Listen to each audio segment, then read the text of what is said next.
ឈានមកគេពីខេត្តគៀលីងប្រទេសចិនក្រុងបោះទុនវិនិយោគក្នុងគម្រោងអភិវឌ្ឍទេសចរណ៍ដ៏ទំនើបនិងប្រើប្រាស់បញ្ញាសិប្បនិម្មិតនៅកម្ពុជា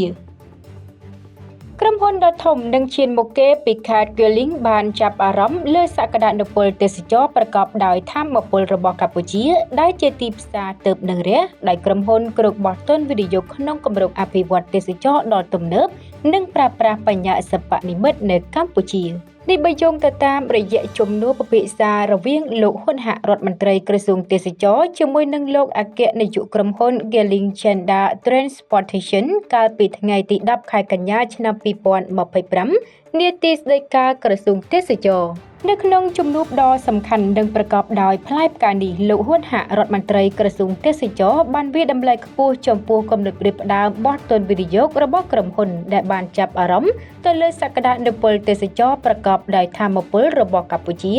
ដែលជាទីផ្សារទើបនឹងរះព្រមទាំងការជឿជាក់ដ៏មុតមមលើការដឹកនាំប្រកបដោយគតិបណ្ឌិតដ៏ត្រឹមត្រូវនិងចក្ខុវិស័យវែងឆ្ងាយរបស់រាជរដ្ឋាភិបាលកម្ពុជាដែលបន្តធានានូវកត្តាសុខសន្តិភាពស្ថិរភាពនយោបាយសេដ្ឋកិច្ចនិងសង្គមជួយឲ្យមានការអភិវឌ្ឍឥតឈប់ឈរលើគ្រប់វិស័យជាពិសេសហេដ្ឋារចនាសម្ព័ន្ធគាំទ្រដល់វិស័យទេសចរណ៍និងការធានាសុខសុវត្ថិភាពដល់អ្នកទេសចរជាតិនិងអន្តរជាតិ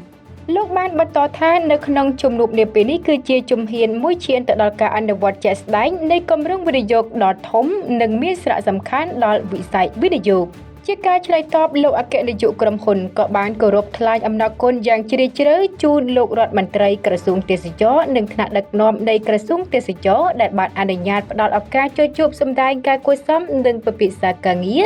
និងបានផ្ដល់អនុសាសន៍ណែនាំល្អៗលើគម្រោងរបស់ក្រុមហ៊ុនផងដែរ